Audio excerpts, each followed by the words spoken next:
Okay, with this video, we're starting Unit 4, that's the Civil War era. And so we'll be looking at the background of the Civil War. This video will be about presidential politics in the 1840s because things began to unfold against the background of presidential politics and the interchange of the two parties. Then the second part of that will be from the Mexican War at the end of the 1840s on. In the 1850s, how there just continued hammer blows to the Union that steadily decreased the Southern states' willingness to remain in the Union, as they perceived themselves to be increasingly cut off and isolated and condemned. People don't take well to that. Okay. Eventually, we'll be dealing with the Civil War itself. I don't spend a lot of time on it in class. Probably won't do that here either. And I'm hoping to get all that in this week. And then next week, the week of December 7th, really, if you're in face-to-face classes, or maybe if you are, there's only 3 days before finals begin. So that time we'll be dealing with Reconstruction. Now, in addition to all this stuff, it's vitally important that you not only watch the videos, but you also read the supplement chapters. There are 3 of them. The one about the Civil War is the shortest, and the one on Reconstruction happens to be the first one I wrote in a straight-up question and answer format.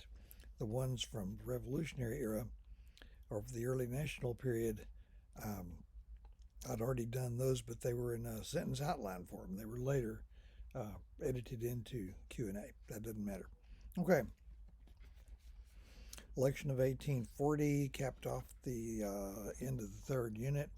Unusual election, or at least maybe it's the first modern presidential election. And the Whigs managed to hooray their candidate into the White House, William Henry Harrison of Ohio. They passed him off as kind of Jackson look-alike. He's old like Jackson. He had once been an army general like Jackson. He had once won a battle as an army general way back, 29 years earlier in 1811.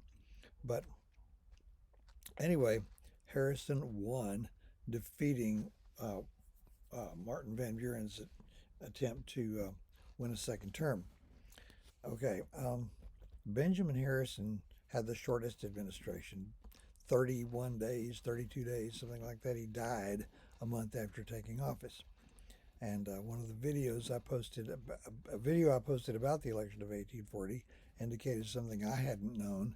I mean, it's almost universally believed that he makes the longest inaugural speech on record in a cold March drizzle, caught a cold, turns to pneumonia, and he dies.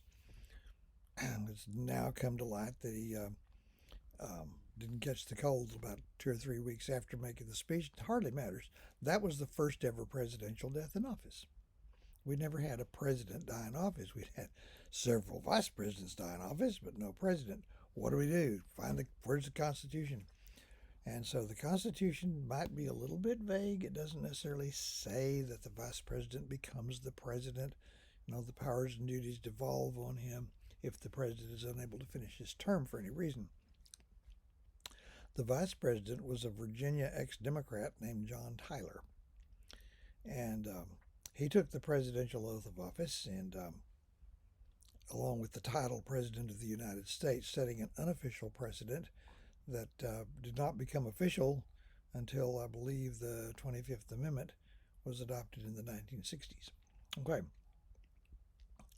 The Whigs had control of Congress. They promptly legislated their program into law and sent it to the president for his signature. And John Tyler had switched over to the Whig Party, but in his breast beat the heart of a true Democrat. He vetoed his own party's program, his own adopted party, and became the only president ever formally expelled.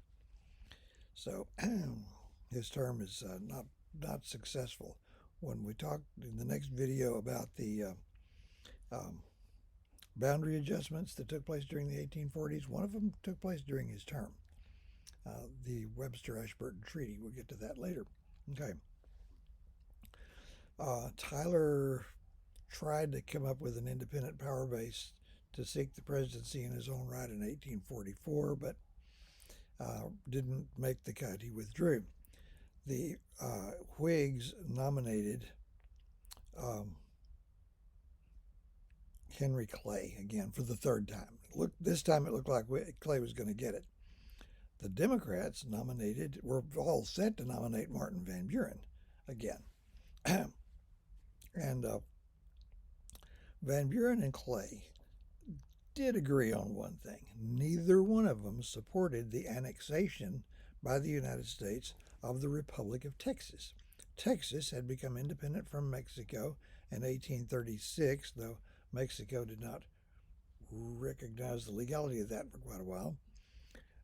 And Texas wanted to be part of the United States. Now, the problem for Northerners especially, Texas is going to be at least one, maybe several slave states. Let's not go there. So it was very, very controversial. And Van Buren, being from New York, opposed the annexation of Texas. So, but Clay, here's how it came to light. Clay and Van Buren agreed that they each, issued a statement opposing the annexation of Texas. So there was not a candidate in the field that was for it. Consequently, before the convention took place, the Democratic convention, the Southerners, who were very powerful in Democratic Party politics in those days, effected a rule change where you had to have 2/3 vote at the convention to be nominated, and Van Buren didn't get the nomination. Instead, the nomination went to James K. Polk of Tennessee, an avowed nationalist, and the first person to sort of come out of the shadows to get the nomination and win. Now, Polk ran a very astute campaign. He's for annexing Texas. That might have made him kryptonite in the North, except for one thing. He also promised to acquire the entire Oregon country. That's roughly what is now the states of Washington, Oregon, and Idaho, which that was under joint U.S.-British occupation at the time. It was part of something called Oregon country that went all the way up to what's now the southern tip of Alaska. So that sweetens the pill, the bitter pill of Texas annexation for northern Democrats, and it just got him through. He did defeat Clay, somewhat surprisingly. So 1844, James K. Polk was elected. Okay.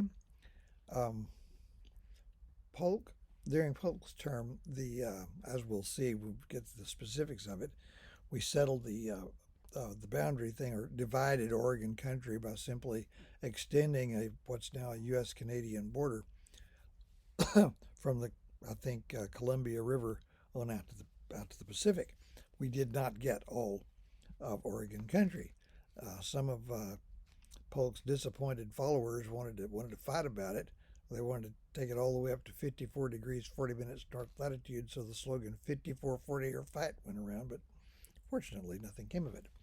Meanwhile, Polk was waging a full-dress war to move the boundary between Texas, i.e. the U.S., and Mexico, 150 miles south across the desert.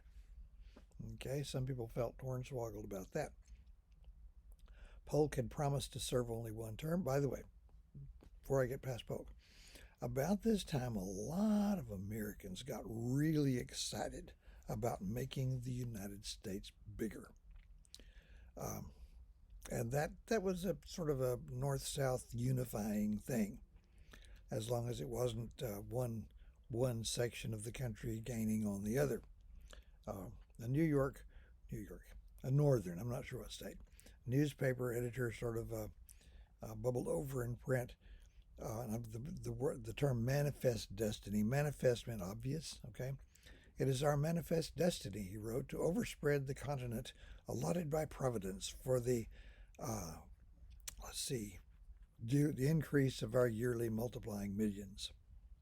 In other words, it was God's will for the United States to spread from the Atlantic coast all the way to the Pacific, which it didn't do until we settled the dispute about Oregon. In 1846, we have Pacific Ocean frontage for the first time.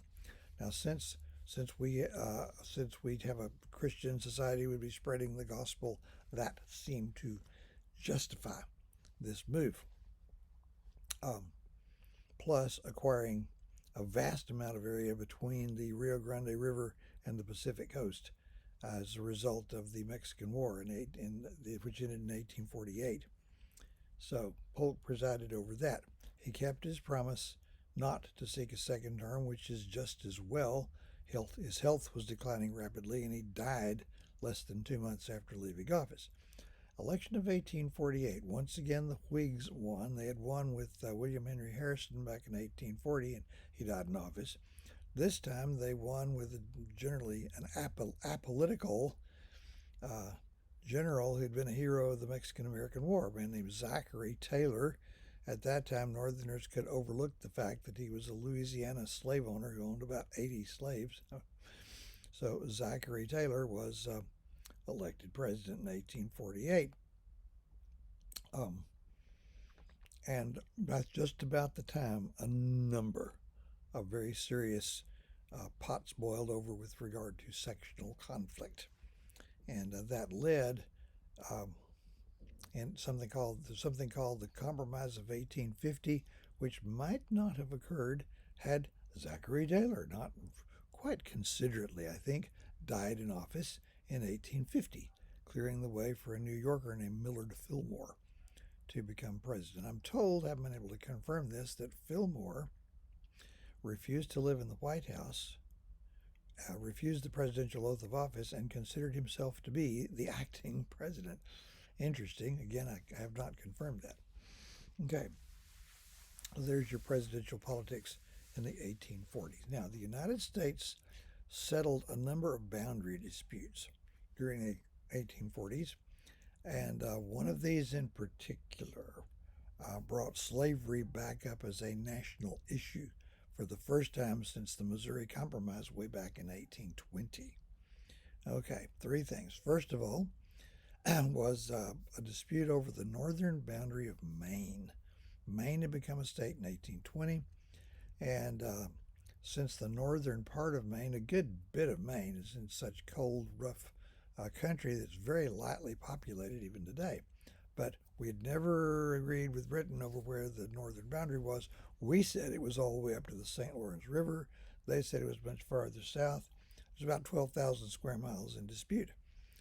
And in the disputed area, Canadian and American loggers, as they're out there chopping down trees, they're starting to shoot at each other. Something's got to be done.